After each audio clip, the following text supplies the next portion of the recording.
We're back. Mike Danila thought of a jobs question. Now that you brought it up, Eddie, on your website, you talk about that being one of your #1 priorities, and you note that you want real solutions to this. So I'm asking you, what is a real solution? What does that mean? And then also for Gloria, you've actually sponsored a couple bills. Can you talk about them and where they are now? When you look at small businesses, we all know that the first 2 years of a small business are the hardest. It's the most financially straining of any small business. So how can we look at taking the first 2 years of all of that small business's taxes, all of their fees, and all of the regulation they have to pay, amortize that out so they pay a smaller amount on the front end, it balloons up so that they have more working capital on the front end so that business becomes more firmly rooted in our communities. It's not a tax-free break, but it's a tax deferment so that the state would still receive the tax revenue, but it's allowing that small business to become firmly rooted in our community. Gloria, would you support something like that? Very possibly. Yeah, because it sounded remarkably familiar to some things I've heard Democrats, moderate Democrats propose. Exactly. And I applaud you, Eddie, for, I think that's a reasonable thing. What about, Eddie mentioned at the top of the show on jobs, though, that he was sort of a trickle-down guy. Give the big guy a break and let them create jobs. What's your position? So where I've been on jobs and some of the things I've sponsored or co-sponsored, you know, I have big concerns when we have a Made in Tennessee campaign for tourism, and we farm that out to a PR firm in Kansas City, Missouri, to the tune of $60 million over 5 years.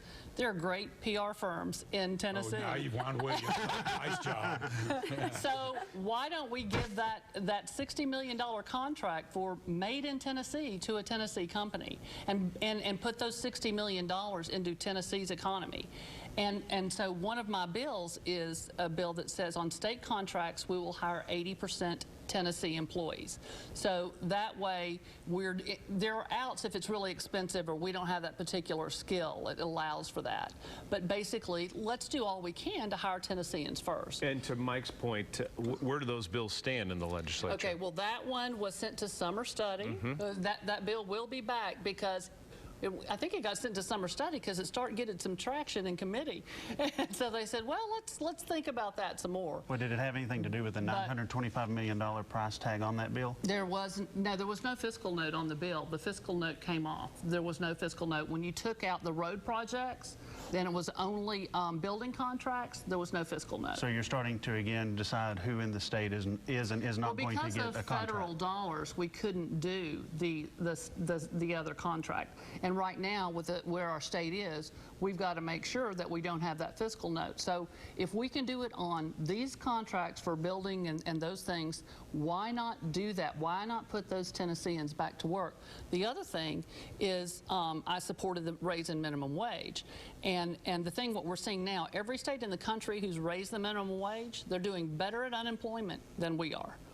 And Tennessee is not doing better at unemployment. Are we talking about establishing a minimum wage, or because we don't have one for the state? Well, we're talking about raising the minimum wage from $7.25. It raised it $1. This particular Creating new state minimum wage. Right. Do you think Do you think that's a good idea, Eddie? Should we? I do not. I believe that puts an undue burden on some of our small businesses. It also puts undue burden on a lot of workers that are working those part-time jobs now because employers will have to cut back in order to fund that higher payroll. So I think there's some concerns with just how many people would end up losing jobs based on some of the studies. Well, what we're seeing across the country is that no one's losing jobs. They're actually gaining jobs. When they've done, the states who have done this are actually gaining jobs. Gloria, let me add another flyer that came in my mail. It says there are 85 House lawmakers voted to end the practice of forced annexation, something we've had a lot of here in Knox County in the past. In the past, and that you did not support that. You're one of 4 people who voted against protecting the rights of homeowners. Could you address that?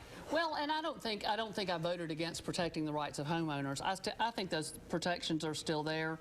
And you know, I talked with a lot of people from the city about that. I had no emails. I didn't have any email traffic from folks on this bill, from constituents. Where did the bill come from? I don't was think the genesis? it didn't originate because I think it originated because of some of the rural areas and some different areas. like Nashville's exempt and some of those. So it didn't come from everybody, but it didn't come from this area. We only have about a minute left, so I'm going to give each of you a chance to respond to the first piece of legislation that you would like to see passed if you're re-elected or elected in this seat. Eddie, we'll start with you. Again, the first thing I'd like to work on is that small business jobs bill. You know, how we can make it easier for small businesses to start in our state, you know, to give them the upper hand to be able to become well established in our community, so that continues to bring jobs to our communities. Gloria? And I didn't get to the bill I'm co-sponsoring that actually does that for Entrepreneurial Act that will give startup funds. But more specifically, I'd like to get the Tennessee employees. I think that we really need to do all we can to put Tennesseans back to work. That's still what I'm hearing from my constituents. So I'd like to pass that legislation that says we're going to hire 80% Williams Tennesseans. will take that PR contract for $58 million tonight. Take it for 57. Consider, certainly. We appreciate both of you. Thanks very much for your time. Thank you. Thank you. Best of luck. We'll be back with more right after this.